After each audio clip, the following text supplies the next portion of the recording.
দুদিন আগে আমরা যখন আমাদের 5 দফা দাবির যে ন্যায় বিচারের আন্দোলন, অভয়ার যে ন্যায় বিচারের আন্দোলন, তার 5 দফা যে সুস্পষ্ট দাবি আমরা গত 40 দিন ধরে রাখতে রাখতে গেছি, রাস্তায় নেমেছি এবং অবস্থানে বসে আছি। এখন যে অভয়ার ন্যায় বিচারের দাবিতে গত 40 দিন ধরে জুনিয়র ডাক্তাররা রাস্তায় থেকেছেন, সাধারণ মানুষ, আপামর নাগরিক সমাজ যার সমর্থনে রাস্তায় থেকেছেন, তাদের প্রত্যেককে আমাদের স্যালুট। আজকে আগের দিন মাননীয় মুখ্যমন্ত্রীর সঙ্গে আমরা আমাদের 5 দফা যে দাবি সেটা নিয়ে যে সুস্পষ্ট আলোচনায় বসেছিলাম, তাতে আমরা বারংবার জানিয়েছি যে মাননীয় মুখ্যমন্ত্রী আমাদের প্রত্যেকটি দাবিকে অত্যন্ত সহমর্মিতার সঙ্গে শোনেন। আমাদের প্রত্যেকটি দাবি যে ন্যায্যতা, যে যথার্থতা, তা আমরা খুব সুস্পষ্টভাবে বলি এবং তার ফলেই তারপরে আমরা দেখতে পাই ডিএমই, ডিএইচএস, ডিসি-গণ এবং সর্বোপরি কলকাতা পুলিশের সিপি অর্থাৎ বিনীত গোয়েলের অপসারণ আমরা ছিনিয়ে আনতে পেরেছিলাম। এটি আমাদের আন্দোলনের একটি আংশিক জয়। কিন্তু আজকে আমরা যখন চিফ সেক্রেটারি, হোম সেক্রেটারি এনাদের সঙ্গে আলোচনায় বসি, কিছু আলোচনা আমরা আগের দিন করে আসতে পেরেছিলাম, কিছু আলোচনা আমরা করে আসতে পারিনি।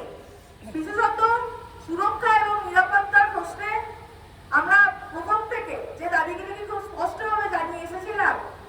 আমরা বারংবার বলেছি অভয়ার ন্যায় বিচার, এই অভয়ার ন্যায় বিচারের লড়াই শুধুমাত্র কিছু প্রশাসনিক কর্তা ব্যক্তিদের অপসারণ নয়, তার জন্য দরকার স্বাস্থ্য ব্যবস্থার, স্বাস্থ্য পরিষেবার, স্বাস্থ্য পরিকাঠামোর আপামর সংস্কারের। আমরা জানিয়েছিলাম আমরা আজকেও কর্মবিরতিতে থাকতে বাধ্য হচ্ছি, কারণ আমরা কর্মক্ষেত্রে ফিরে যেতে নিরাপদ বোধ করছি না। কেন আমরা নিরাপদ বোধ করছি না? কারণ আমরা দেখেছি প্রত্যেকটি সরকারি স্বাস্থ্য পরিষেবার কি বেহাল দশা, কি বেহাল চিত্র বছরের পর বছর আমাদের চোখের সামনে ফুটে উঠেছে। আমরা দেখেছি ডিস্ট্রিক্ট হসপিটালগুলোয় গ্রামাঞ্চলে বড় বড় বিল্ডিং হওয়া সত্ত্বেও, গাল ভরা নাম হওয়া সত্ত্বেও কার্যত রোগীদেরকে সামান্য চিকিৎসার জন্য বারংবার কলকাতামুখী হতে হয়েছে। আমরা দেখেছি প্রপার রেফারেল সিস্টেম না থাকার কারণে মানুষজন, রোগীরা কলকাতার মেডিকেল কলেজগুলিতে ঘুরে ঘুরে মরেছে এবং তারপরে শুনেছেন যে এখানে বেড অ্যাভেলেবেল নয়। আমরা দেখেছি পেরিফেরিতে ডিস্ট্রিক্ট হসপিটালগুলোকে মেডিকেল কলেজ এবং হাসপাতালে স্থানান্তরিত করলেও তাতে কার্যত পরিকাঠামো এবং ডাক্তার, নার্স সহ বিভিন্ন স্বাস্থ্যকর্মী তাদের সংখ্যা খুব যৎসামান্য,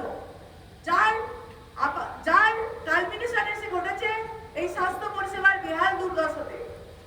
গত 40 দিন ধরে প্রত্যেকটি মেডিকেল কলেজে যে ভয়ের বাতাবরণ গড়ে উঠেছে, যে থ্রেট কালচার, যে সিন্ডিকেট চক্র, যে নেক্সাসের ছবি আমাদের চোখের সামনে উঠে এসছে, ভয় ধরিয়েছে আমাদের মনে, বারংবার শিহরিত করেছে আমাদেরকে। আমরা দেখেছি তাদের কিছু মুষ্টিমেয় ব্যক্তিকে সরানোর মধ্যে দিয়ে সেই থ্রেট কালচারকে কোনো রকমভাবে ধামাচাপা দেওয়ার চেষ্টা করেছে।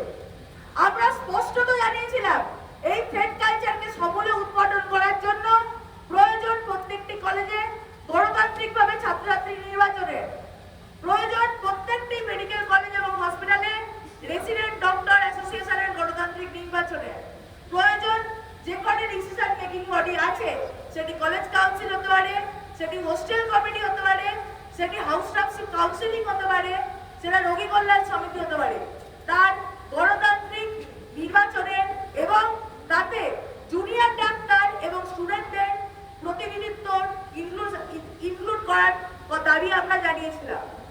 আজকে এইরকম নানা দাবি নিয়ে আমরা কথা বলতে গেছিলাম নবান্নের সভাঘরে। সেখানে প্রাথমিকভাবে যে আলোচনা হচ্ছিল তাতে আমাদের অত্যন্ত সদর্থক এবং প্রশাসনের তরফ থেকে সদিচ্ছার আশ্বাস আমরা পেয়েছিলাম।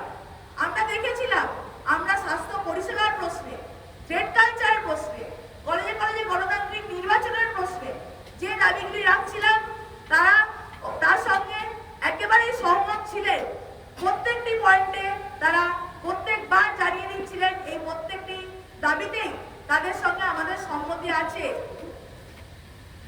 কিন্তু এই গোটা জিনিসটা থেকে এই গোটা আলোচনায় এই 5.5 ঘন্টা সুদীর্ঘ আলোচনায় আমরা ভেবেছিলাম ঠিক আছে 40 দিন রাস্তায় বসে থাকতে পারি, কিন্তু আমাদের আন্দোলনের দাবি যথার্থ থাকে, আমাদের আন্দোলনের দাবিগুলি কেন দরকার, সেটা যে শুধুমাত্র একটি ডাক্তারদের আন্দোলন নয়, সেটা যে রোগী পরিষেবার আন্দোলন, সেটা যে আপামর সামাজিক একটি আন্দোলন, সেই দাবি যথার্থ থাকে আমরা ভেবেছিলাম। প্রশাসন তার মতো করে মান্যতা দিয়েছেন, যেরকম ভাবে আগের দিন আমরা যখন সিপির দাবি তুলেছিলাম, সিপিকে অপসারণের দাবি তুলেছিলাম, তা যেমন তারা কার্যত মেনে নিতে বাধ্য হন, সেই রকম ভাবেই আমরা ভেবেছিলাম আমরা বাকি যে ন্যায় বিচারের দাবিগুলি করেছি, বাকি যে সুস্পষ্ট নিরাপত্তা এবং সুরক্ষার প্রশ্নে যে দাবিগুলি আমরা করেছি, তার প্রত্যেকটির সঙ্গে তারা সহমত এবং খুব দ্রুত এর কোনো সমাধান আমরা দেখতে পাবো। আমরা ভেবেছিলাম যে এই নিরাপত্তা ও সুরক্ষার প্রশ্নে আমরা বারংবার বলতে আস্তে আস্তে বলে এসেছি যে অভয়ার ঘটনা কোনো বিক্ষিপ্ত ঘটনা নয়। গত 3-4 বছর ধরে স্বাস্থ্য ক্ষেত্রে যে দুর্নীতি, যে সিন্ডিকেট রাজ চলেছে, যে ভয়ের বাতাবরণ চলেছে, যে চাপিয়ে দেওয়া, যে দমিয়ে দেওয়া, প্রতিরোধের কণ্ঠস্বরকে দমিয়ে দেওয়ার যে বাতাবরণ চলেছে আপামর সমাজে, আজকে তারই ফাইনাল কালমিনেশন হচ্ছে অভয়ার ঘটনাটি, যার ফাইনালি যার দাম দিতে হলো আমারই একজন সহকর্মীকে এরকম একটা নৃশংসভাবে খুনের মধ্যে দিয়ে। আমরা বলেছিলাম এর যদি ভবিষ্যতে কখনো কোনো অভয়ার ঘটনা না ঘটে, তার জন্য দরকার স্বাস্থ্য ব্যবস্থার আপামর সংস্কারে। তারা আমাদের সঙ্গে প্রতিটি প্রশ্নে সহমত হয়েছিলেন, কিন্তু যখন আমরা দেখলাম সেই সম্পর্কে মৌখিক আশ্বাস দিলেও আলোচনা শেষে যখন মাইনরস লেখার প্রক্রিয়া চালু হয়েছিল, যখন এই আশ্বাসগুলি এতক্ষণ ধরে যে বার্তালাপ চলল সেগুলিকে নিয়ে আমরা মাইনরস লিখতে বসলাম, তখন প্রশাসনের তরফ থেকে সেই মাইনরস লেখার প্রশ্নে আমাদের কোনো দাবিকেই তারা গ্রাহ্য করলেন না।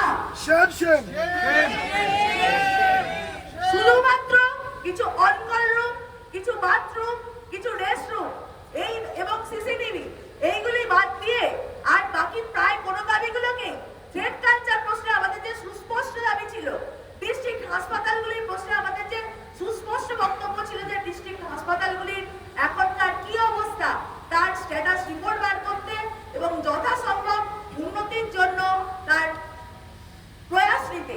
আমরা বলেছিলাম যে রোগীর পরিষেবাকে আরো উন্নত করার জন্য প্রপার রেফারেল সিস্টেমের ব্যবস্থা করতে।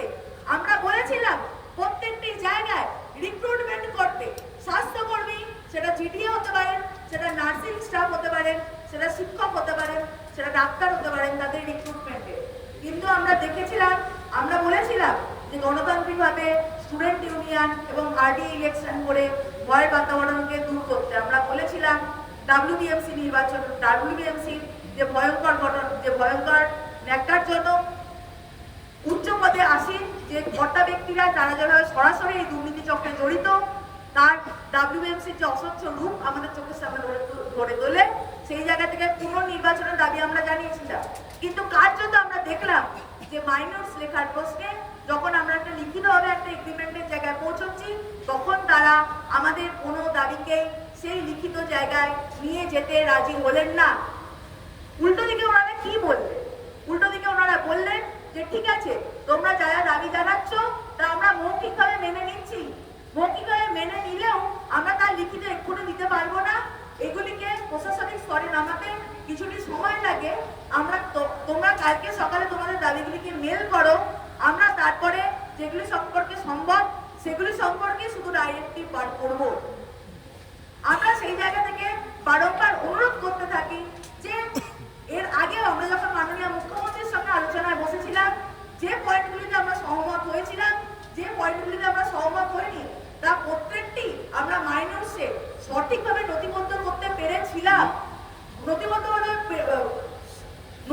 করতে পেরেছিলাম এবং দুপক্ষের সম্মতিতে দুপক্ষই সেই মাইনরসে সাইন করে তারপরে আমরা মাননীয় মুখ্যমন্ত্রীর বাড়ি থেকে আলোচনা শেষ করে বেরিয়ে আসতে পেরেছিলাম। কিন্তু আজকে আমরা দেখতে পেলাম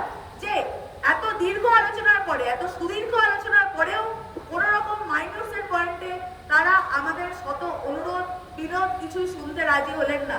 পরে তো আমরা বাধ্য হলাম মাইনর সাইন না করেই ফিরে আসতে। এই এই ঘটনা আরেকবার কি প্রমাণ করে আমরা প্রথম থেকে যে স্বচ্ছতার দাবি রাখতে রাখতে গেছিলাম, আমরা স্বচ্ছতার প্রশ্নে যেটা বলেছিলাম যে লাইভ স্ট্রিমিং ছাড়া আলোচনায় বসা উচিত নয়, সেই দাবিকে আরেকবার ন্যায্যতা দেয়। কি প্রমাণ করে যে আমরা এই লাইভ স্ট্রিমিং এর দাবি থেকে সরে এনেছিলাম।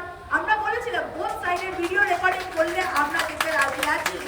যখন ওনারা বোথ সাইডের ভিডিও রেকর্ডিং এ রাজি হলেন না, তখন আমরাই বলেছিলাম বোথ সাইডের মাইনরসের এগ্রিমেন্টের পরেও আমরা আলোচনায় বসতে রাজি। কিন্তু আমরা আজকে সত্যিই হতাশ যে দুপক্ষ মাইনরসের এগ্রিমেন্টে পৌঁছতে পারলেন না।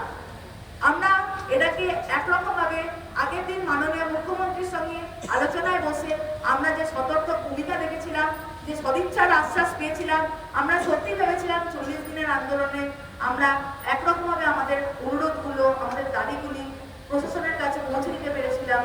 আজকে সত্যি সামান্য একটি মাইনরসের প্রশ্নে যেভাবে আমাদেরকে হতাশ হয়ে ফিরে আসতে হলো, তাতে আমরা এই সদিচ্ছার প্রতি আমাদের অনাস্থা জেগেছে। কিন্তু এরপরেও যেভাবে চিফ সেক্রেটারি স্যার আমাদেরকে বলেছেন যে কালকে সকালের মধ্যে ডিরেক্টিভ সংক্রান্ত আমাদের দাবি সংক্রান্ত যে ডিরেক্টিভগুলি তার মেল ওনার কাছে পাঠাতে, আমরা এখনো সেই মেল পাঠাবো। আমরা অপেক্ষা করব প্রশাসনের তরফ থেকে কোনো একটি সদর্থক ভূমিকা নেওয়ার। আমরা এতদিন যখন রাস্তায় আছি, আমরা আরো অপেক্ষা করব যতদিন না প্রশাসনের তরফ থেকে এরকম কোনো সদর্থক ভূমিকা, এরকম কোনো সদিচ্ছা দেখা যাচ্ছে, ততদিন আমরা যেরকম ভাবে আন্দোলন চালিয়ে নিয়ে যাচ্ছি সেই রকম ভাবে আন্দোলনকে চালিয়ে নিয়ে যেতে বাধ্য। এই মুহূর্তের জন্য আমাদের অবস্থান এবং কর্মবিরতি আমরা চালিয়ে নিয়ে যেতে বাধ্য হচ্ছি।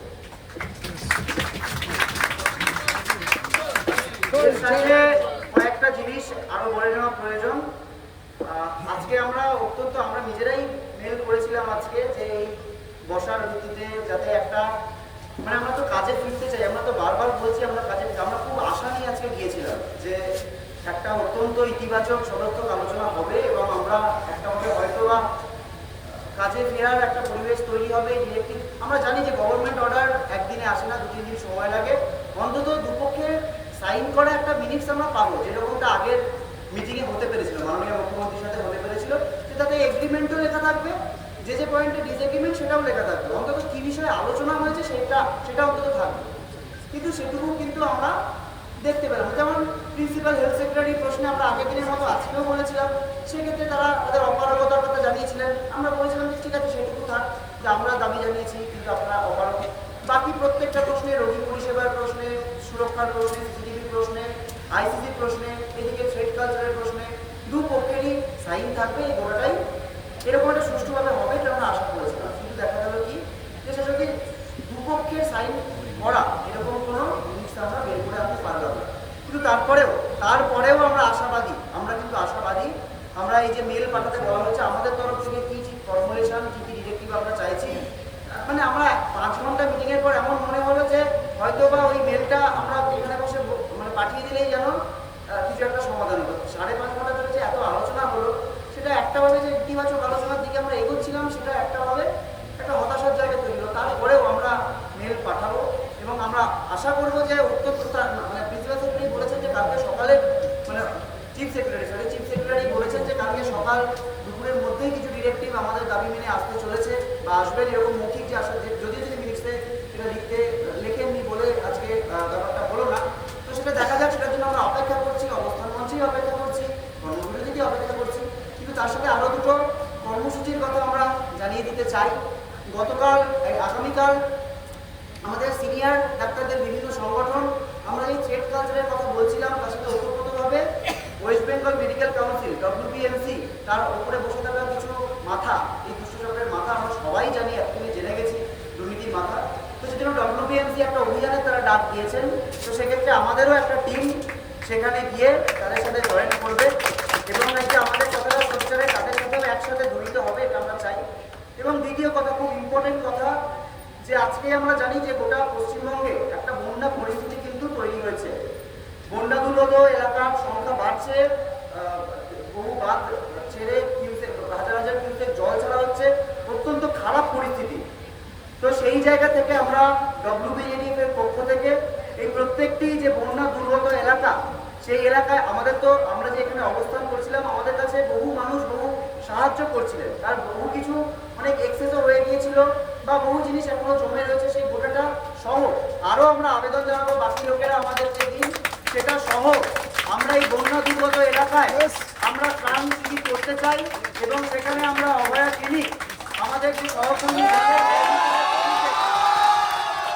এই প্রত্যেকটা বন্যা দুর্গত এলাকায় আমরা চাই যে আমরা সেই সব জায়গায় গিয়ে অভয়া ক্লিনিক করব এবং মানুষের প্রতি আমাদের যে দায়বদ্ধতা সেটা আবার প্রত্যেকের কাছে তুলে ধরবো, এটুকু আমরা জানাতে পারি।